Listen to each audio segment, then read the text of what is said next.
Baby पैदा होने के बाद उसकी बोन डेवलपमेंट, उसकी ग्रोथ और उसकी शेपिंग का ख्याल रखना भी बहुत ज़रूरी है।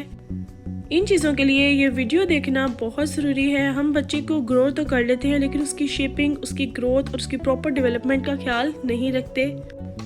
तो समटाइम्स बेबी ग्रोथ में हमसे कुछ मिस्टेक्स हो जाती हैं जिससे बेबी की जो शेप है वो इस तरह से बेंट हो जाती है। और आज सिर्फ कुछ चंद चीज़ें बताऊंगी, सिर्फ 4 चीज़ें जो आपको नहीं करनी चाहिए through out the baby growth.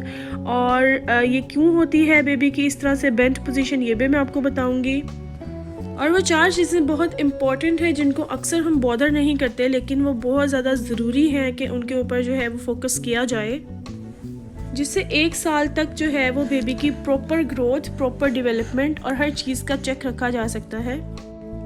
अस्सलाम वालेकुम फ्रेंड्स, इट्स मी मरियम और आप देख रहे हैं tips and tricks by Maryam. तो आज मैं सिर्फ 4 चीज़ें बताऊंगी जो कि आपको लाजमी अवॉइड करनी है through out the baby growth, जिनसे क्या होगा, ओवरऑल बेबी की शेप, बॉडी शेप अच्छी रहेगी और उसकी बॉडी बेंट नहीं होगी। सबसे पहली चीज़ जो आपने नहीं करनी वो है डोंट यूज़ हाई पिलो। ऊंचा पिलो यूज़ नहीं करना। जो नॉर्मली हम लोग लेते हैं, बड़े लोग लेते हैं, वो वाला पिलो बेबी को नहीं देना।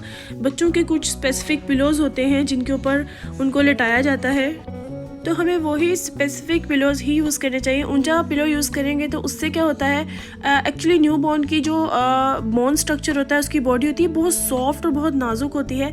और सर अगर ऊंचा हम बड़े पिलो पर लेटा देते हैं और बॉडी उसकी नीचे रह जाती है, तो बोन स्ट्रक्चर जो है वो इस तरह से डिस्टर्ब होता है, बॉडी शेपिंग ख़राब होती है और उसकी जो बोन्स हैं वो बेंट हो सकती हैं। बस इतनी सी मिस्टेक्स से जो है बेबी की जो बॉडी है वो डी शेप्ड हो जाती है। और हमें बच्चों के लिए वही स्पेसिफिक पिलोज़ यूज़ करने चाहिए। कुछ सर बनाने के तरीके, कुछ हेड के नीचे रखने की चीज़ें थोड़ी बहुत हम यूज़ कर सकते हैं। इस तरह के पिलोज़ जो है वो मार्केट में इजीली अवेलेबल होते हैं। उनसे ये होता है कि बच्चे का सर भी बन जाता है और वो बेड के सरफेस के बराबर होता है, तो बच्चा बिल्कुल ईजीली सोया रहता है। और 1 साल तक तो बच्चे को पिलो देने की कोई ज़रूरत नहीं है। 1 साल तक बच्चा वैसे ही बेड पर स्ट्रेट सोता है। 6 मंथ्स तक हम उसका सर सीधा रखने की कोशिश करते हैं, उसके बाद वो राइट लेफ्ट कहीं भी मूव कर सकता है, लेकिन विदाउट पिलो सोए तो ज़्यादा बेटर है। सेकेंडली, हम बच्चे को वॉकर का यूज़ करवाते हैं। हमारा बच्चा जब थोड़ा सा सहारा लेकर बैठना स्टार्ट कर देता है तो हम सोचते हैं हमारा बच्चा जल्दी से भागना भी शुरू कर दे, जल्दी से चलना भी शुरू कर दे। तो बच्चा जब अभी बहुत छोटा होता है, अपनी बॉडी को होल्ड नहीं कर पाता, तो वो इस तरीके से वॉकर चलाता है। वॉकर को टेढ़ा करके बॉडी एक तरफ लेके जाके, और समटाइम्स उसकी लेग्स इस तरह से स्ट्रेट नहीं होती, बेंट हो जाती हैं, और इस तरह से भी उसकी बॉडी जो है वो उसकी शेप ख़राब हो सकती है, उसकी बोन स्ट्रक्चर इस तरह से इफ़ेक्ट कर सकता है। तो बहुत अर्ली एज में भी जो है हम वॉकर बच्चों को यूज़ नहीं करवा सकते। तकरीबन 8 से 9 माह का जब बच्चा हो जाता है तब उसको जो है वॉकर देनी चाहिए। और अगर हमने वॉकर बच्चों को दे भी दी है, उसमें बिठाना स्टार्ट कर भी दिया है, तो ये नहीं होना चाहिए कि हर टाइम बच्चे को वॉकर में डाला हुआ है। अगर बच्चा सोकर उठा है, लेज़ी है, तब भी उठते साथ हमने उसको वॉकर में खड़ा कर दिया है। उससे क्या होता है कि बच्चा सही तरह से अपनी बॉडी को होल्ड नहीं कर पाता, और टू मच जो वॉकर का यूज़ है उससे भी बच्चे की बॉडी शेप ख़राब हो जाती है। क्योंकि जब वो वॉकर चला कर थक जाएगा तो वो अपनी बॉडी को बेंड करेगा और बेंड करके जो है वॉकर चलाने की कोशिश करेगा, और वहाँ पर ही जो है वो वहाँ से ही मसला होता है। और यह इस वजह से बॉडी जो है बच्चे की परमानेंटली उसकी शेप ख़राब हो सकती है। सो इस चीज़ को लाजमी अवॉइड करें। अच्छा जी, थर्ड चीज़ जो है जो हमें अवॉइड करनी चाहिए वो है बेबी सिटिंग किस तरह से की जाए। जब बच्चा बैठना शुरू करता है तो हम उसको एक सपोर्ट देते हैं, सपोर्ट से बच्चा बैठता है। और सपोर्ट इसलिए दी जाती है कि वो इजीली बैठा रहे और अगर गिरे तो उसका सर वगैरह ना लगे। लेकिन कुछ लोग जो हैं वो मार्केट से बेबी सिटर वगैरह या बेबी सिटिंग के लिए जो कुछ टूल्स वगैरह हैं वो यूज़ करते हैं। उससे क्या होता है, बेबी का सर आगे की तरफ बेंड रहता है, बच्चा तो बैठ जाता है लेकिन उसकी जो बैकबोन है, उसका हेड है, वो बेंडेड रहता है। तो वो भी जो है वो बच्चे के लिए नुकसानदेह चीज़ है। बच्चे को बैठाएं, इस फॉर्म में बैठाएं कि उसके पास सपोर्ट हो, टेक लगा के बैठा रहे वो, उस तरह चाहे वो घंटों बैठा रहे। और सपोर्ट ऐसी ना हो जिससे बेबी का हेड आगे की तरफ गिरा रहे या वो उसका हेड जो है वो उसको सपोर्ट ना मिले, उसको टेक ना मिले।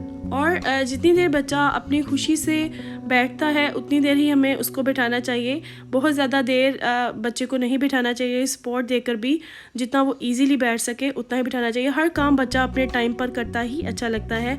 हम अगर कहें अपने टाइम से पहले वो बैठना शुरू कर दे, टाइम से पहले चलना शुरू कर दे, तो इस तरह से जो बॉडी की शेप है वो बेबी की ख़राब हो सकती है। बेबी की बॉडी ग्रोथ को, बोन्स डेवलपमेंट को टाइम दिया करें। हर चीज़ जो है वो टाइम पर हो जाती है, अच्छे से हो जाती है। और कुछ भी अर्ली ना किया करें, कुछ भी उसको बहुत ज़्यादा हैबिचुअल किसी चीज़ से ना करें, बहुत ज़्यादा यूजेज ना करवाएं टूल्स का, वॉकर्स का, किसी भी झूले का। तो सब कुछ जो है वो एक मॉडरेट लेवल पर होना चाहिए। अच्छा जी, फोर्थ चीज़ जो आपने नहीं करनी वो ये है कि बेबी की जो शूज़ सिलेक्शन है वो बहुत अच्छी करनी है। 1 साल तक बच्चे को कोई भी हार्ड एंड टफ शूज़ पहनाने की कोई ज़रूरत नहीं है। समटाइम्स हम स्टाइल के लिए, समटाइम्स हम उसको बड़ा कूल शूल दिखाने के लिए बहुत से हैवी शूज़ भी ले देते हैं बच्चों को, जिनसे वो जब 1 साल के करीब बच्चा होता है तब वो चलने की कोशिश करता है, चीज़ों को पकड़ कर चलता है। तो तब उस स्टेज में हमें बहुत सॉफ्ट कपड़े के बने हुए और कपड़े से थोड़े से हेल्दी स्टफ़ में भी शूज़ आते हैं, वो वाले शूज़ यूज़ करवाने चाहिए। लेदर के शूज़ या बहुत हैवी स्टफ़ के, बहुत सख्त वाले शूज़ नहीं यूज़ करवाने चाहिए। उससे बेबी शूज़ पहनकर अपनी बॉडी को सही तरह से होल्ड नहीं कर पाता, झुक कर चलता है, या उसकी बॉडी, उसके पाँव शूज़ के अंदर होते हैं और वो टांगें उसके पीछे रह जाती हैं और वो अपने ऊपर वाले बॉडी स्ट्रक्चर को आगे करके चलने की कोशिश करता है। इस तरह से भी बॉडी बेंट होती है बेबी की। पहले तो 6 to 8 मंथ्स सॉल वाले शूज़ पहनाने ही नहीं चाहिए, कपड़े के शूज़ यूज़ करें। और उसके बाद 8 मंथ्स से ऑनवर्ड्स जब आपका बच्चा थोड़ा थोड़ा चलना शुरू करता है या वॉकर यूज़ कर रहा होता है तो उस वक्त सॉल वाले शूज़ यूज़ कर सकते हैं, और वो भी बहुत ज़्यादा सॉफ्ट टेक्सचर के। तो ये थी कुछ यूज़फुल टिप्स जिनको आप फॉलो कर सकते हैं, जो कि बहुत इजी भी हैं। और इसी तरह की अच्छी अच्छी टिप्स फॉलो करने के लिए मेरे चैनल को सब्सक्राइब करें और बेल बटन को ज़रूर प्रेस करें। और मुझे इजाज़त, अल्लाह हाफिज़।